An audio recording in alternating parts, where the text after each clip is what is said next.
बिजनौर के चांदपुर विधानसभा क्षेत्र के फीना कस्बे में जनसेवा का एक बड़ा उदाहरण देखने को मिला। आभा फाउंडेशन की ओर से आयोजित भव्य कार्यक्रम में 1000 विधवा एवं दिव्यांग महिलाओं को निःशुल्क प्रेशर कुकर वितरित किए गए।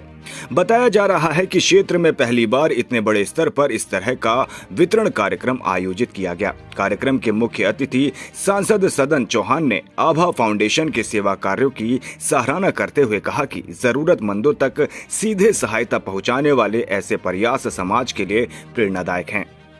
देखिए, ऐसा है, बहुत छोटी उम्र से जब से मुझे याद है, क्योंकि यहाँ नंसाल फीना मेरा नंसाल रहा है, तो यहाँ आना तो बचपन से रहा।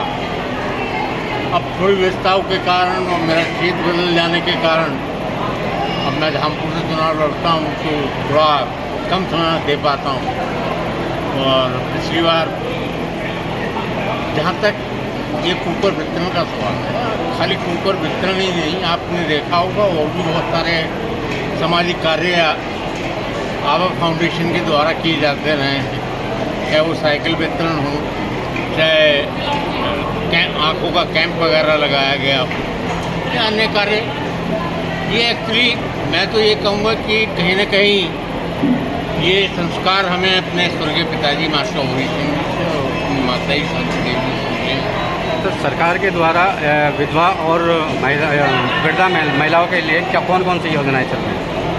देखिए, महिलाओं के लिए तो अनगिनत योजना है। और आपने देखा होगा कि मोदी जी हमारे देश के प्रधानमंत्री और हमारे ऐसे मुख्यमंत्री जो हमारे प्रदेश के ही नहीं, पूरे देश के ही नहीं बल्कि विश्व में भी अपने लिए, अपने एडमिनिस्ट्रेशन के लिए जाने जाते हैं। तो बहुत सारी योजनाएं चल रही हैं। ज़रूरत सिर्फ बात की है कि उसके लिए जागरूकता पैदा करने की है। उसके लिए मैं हमेशा जब भी किसी कार्यक्रम में पहुंचता हूं तो साथ में ब्लॉक के अधिकारी अपने साथ लेके जाता हूं। वो अच्छी तरह से बता सकते हैं और क्या क्या रिक्वायरमेंट्स हैं पात्रता के लिए। वो सब अधिकारी लोग साथ चलते हैं, बताते हैं। तो अब ये जंतर मंतर में दिल्ली धरना चल रहा है, इसे आप कैसे देखते हैं? देखिए, जंतर मंतर पर जो धरना चल रहा है वो नीट की परीक्षा का रिजल्ट आउट हुआ। अब वो किसी भी कारण से हुआ, वो एक अलग बात है। उसके लिए सख्त कदम उठाए भी जा रहे हैं। 17-18 अधिकारियों के ट्रांसफ़र भी किए गए हैं। और माननीय मोदी जी जो हमारे प्रधानमंत्री, उन्होंने कहा भी है कि हम बच्चों के साथ हैं और निश्चित तौर पे जिन्होंने जो इसके लिए दोषी हैं उनके खिलाफ निश्चित कार्रवाई की जाएगी। अब थोड़ा यूथ को भी उन बातों को समय देना चाहिए कि, और अगर लगता है कि नहीं हो रहा है, वो कार्रवाई नहीं हो रही है, तो जंतर मंतर तो फिर वहाँ का वहीं। समाज सेवी संस्थाओं के ऐसे कदमों के लिए आप क्या कहना चाहेंगे? जी, समाज सेवी संस्थाओं के लिए जो कार्य करती हैं, इनके लिए आप क्या कहना चाहेंगे? देखिए, मैंने बताया ना, एक संस्कार है हमारे स्वर्गीय पिताजी कभी किसी पोस्ट पर ऐसे नहीं रहा है। बात कोऑपरेटिव बैंक के एडमिनिस्ट्रेटर रहे हैं और समाज सेवा शुरू से करते रहे। ये आभा फाउंडेशन द्वारा एक बहुत अच्छा कार्यक्रम आयोजित करती है उनकी संस्था। लगातार मदद करने का काम करती है ज़रूरतमंदों का। महिलाओं के सशक्तिकरण के लिए आज उन्होंने उनकी रसोई को बेहतर बनाने के लिए एक कुकर वितरण कार्यक्रम का आयोजन किया था। हम बधाई देते हैं आभा जी को, अशोक राणा जी को। उनका नंसाल है, यहाँ पे मामा नानिया गांव है और बहुत बड़ी संख्या में लोगों ने आके ये बता दिया कि पूर्ण आशीर्वाद विधायक जी और उनके परिवार के साथ और उनका सम्मान करने का काम करते हैं। इस अवसर पर आप कुछ और भी कहना चाहेंगे? देखिए, ये बहुत ज़रूरी है, सामाजिक कार्य होते रहने चाहिए। और जैसे प्रधानमंत्री जी ने उज्ज्वला योजना लाके महिलाओं का जीवन बदला था, लगातार मुख्यमंत्री जी महिलाओं के जीवन के लिए कल्याणकारी करने के लिए प्रयास कर रहे हैं। इस तरह के मूवमेंट जरूरी है समाज में। देखिए, देखिए, आपको ये तो आप भी जानते हैं कि मैं इस तरह की समाज सेवा के कार्य करती रहती हूँ, परंतु जब मैं लोगों से मिलती हूँ, महिलाओं से मिलती हूँ, जनसंपर्क करती हूँ, तो मुझे लगता है कि उनको बहुत सारी चीज़ों की ज़रूरत होती है।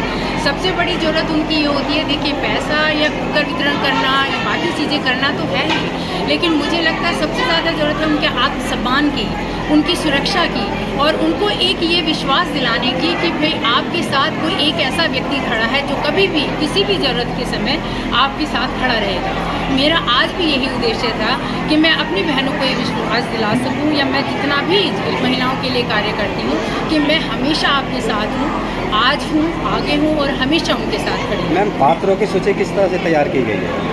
इसमें हम लोगों ने देखिए जो प्राथमिकता है वो विधवा बहनों के लिए, विकलांग बहनों के लिए, क्योंकि उनका जो संघर्ष है वो एक महिला ही समझ सकती है। मुझे लगता है कि यदि कोई विकलांग बहन है और उसका थोड़ा सा समय या उसका थोड़ा सा संघर्ष खाना बनाने में बच जाता है, तो उसका वो प्रेरणा मेरे क्या अन्य महिलाएं भी ज़रूरतमंद यदि हों तो वो कोई लाभ मिल सकता है उनको?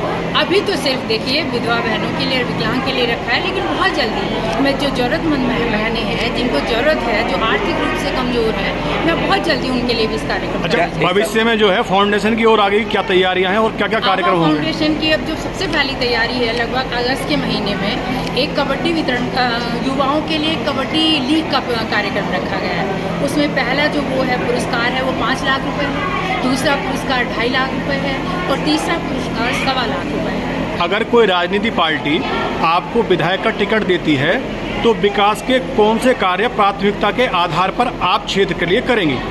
देखिए, मैं तो ये चाहती हूँ कि जितने भी कार्य मैं जनता के लिए कर सकती हूँ, अगर मुझे जनता सरकार देती है तो मेरा कोई ऐसा उद्देश्य नहीं है कि मुझे सत्ता में आने का कोई लालच है।